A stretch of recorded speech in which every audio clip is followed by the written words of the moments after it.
everyone, it's Chanel Summers here. Hello everybody, Jackie Graves, nice to meet you. Hey everyone, Megan Secord here, and we are The Collective.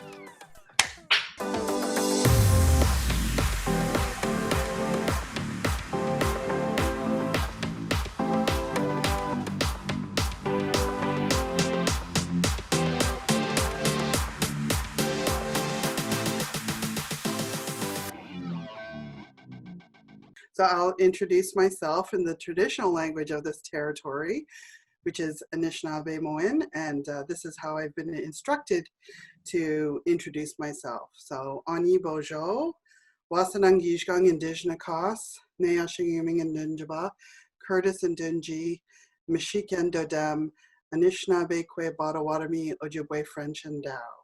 Translated, that introduction is, Ani Bojo means my spirit recognizes your spirit. Wasanang Yishgang is my name as known to all creation, which very loosely translated or translates to light in the sky. And I recently heard somebody say, who was like a fluent speaker, his grandparents were fluent speakers, and they said, you really can't make a translation of your name to people because it's so much more than the English language encompasses. My ancestry, so my mother was born at Neashingiming First Nation on Georgian Bay, otherwise known as Cape Croker.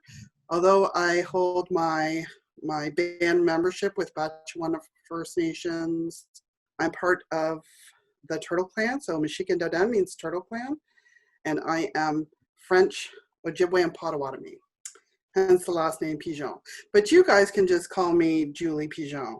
And I work at Durham College at the First Peoples Indigenous Centre, so Swanning and Dijig, as an Indigenous coach. All into it from the very beginning.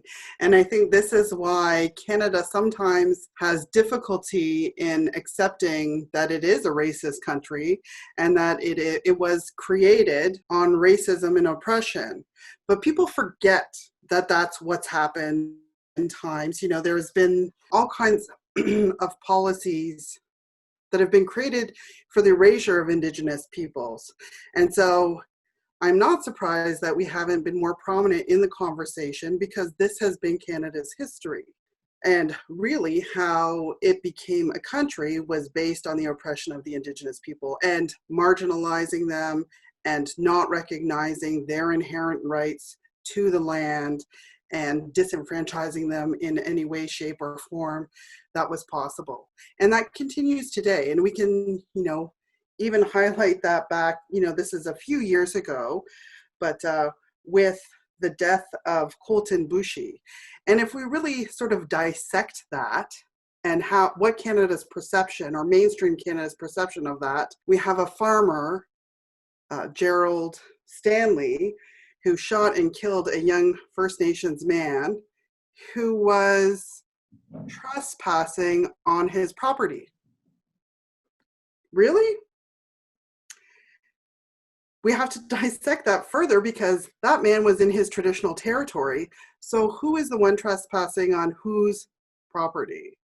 But mainstream Canada will say that this is what happened. That's the story that's presented, is that Colton Bushey was trespassing. Doesn't give the entire historical context of what has happened and transpired here in Canada. And I think that's sometimes why Indigenous voice is forgotten. Indigenous ways of knowing and teaching is that I don't make any assumptions about what it is that I want my students to learn or what I want other people to learn, because everyone is going to learn what they're intended to learn, where they are on that day, at that time, with whatever else is happening in their life. So it's very difficult to answer that question in a really easy way, because honestly, it's really what you guys took away, what your biggest takeaways were. My understanding is that most people don't understand their treaty partners or treaty relationships and how Canada actually came into being.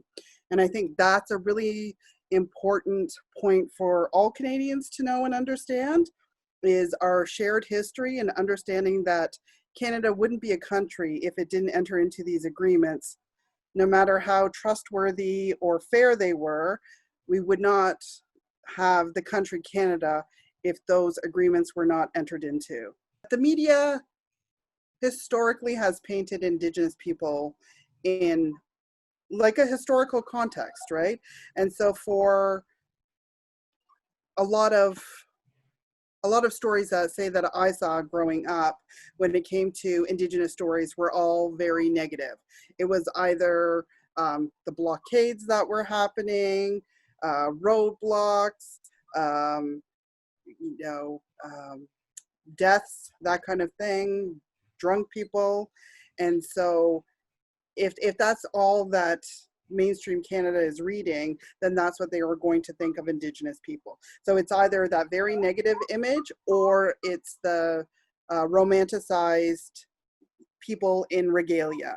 So there were not very many stories of contemporary successful Indigenous people, which there are many contemporary successful Indigenous people who don't go to work wearing their regalia or feathers or leathers, but it's those stories that are lacking. You know, the good stories, the promising stories, the positive stories about what's happening in communities. And when we only shine a light on the negative, and we don't provide, or, you know, historically there hasn't been this balance of what's actually happening, you know, and again, I'll just go back to the Colton Bushy case. If we put that in a context of whose land is this and whose traditional territory, just based on land facts, who was impeding on whose land, really? I can only speak for the teachings that I've received. So, you know, often we do have this sort of pan-Indigenous notion across Canada, and we can't do that because we are very different nations all across Canada. But from my teachings and my understanding and what I've been taught by traditional teachers, elders, and my family is really we are a reflection of the land. Oh my goodness, a reflection of the land, and we need the land. And from my teachings, we are like the most lowly, the most pathetic, the most vulnerable of all creatures on earth. You know, without us, the earth would do fine. And we require so much of the environment, whereas the environment doesn't require anything from us. The release of the Missing and Murdered Indigenous Women and Girls report came out just over a year ago now. And if we look at what strides have been made, what has changed, absolutely nothing.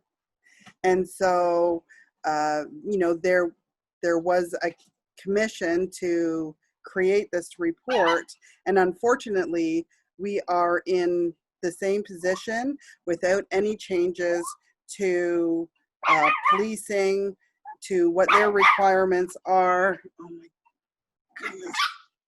To what their requirements are at all. And so, you know, historically, this is what has happened as well. The Canadian government has spent millions and millions of dollars on creating the reports, of which we already know what the problems are. So when it comes to Indigenous communities and the health of Indigenous communities, so in the 70s, we had Indian control of Indian education, and then we had the Royal Commission on Aboriginal Peoples, you know, which was very extensive and very thorough, and it got shelved pretty quickly. And then we had the Truth and Reconciliation Commission in 2015, and now we had the Missing and Murdered Indigenous Women and Girls report. They all have the same solutions. So not really anything has changed except the language from Indian to Aboriginal to Indigenous. Really, that's it. But if you look at what the key messages as to what we need to do to repair this relationship, they're consistent from the 70s to 2020. The problem is that Canada has to act. It's not good enough to do a report and find out like, oh wow, this really actually is happening, but it's the on the ground work that needs to happen. It's a crisis. It absolutely needs to happen, but it only speaks to like what hasn't happened, only speaks to historically what has happened for the last 200 years. If the Canadian government, if the US government, if people are willing to fight for Black Lives Matter and to change those systems of oppression, they're the same systems of oppression that affect Indigenous people.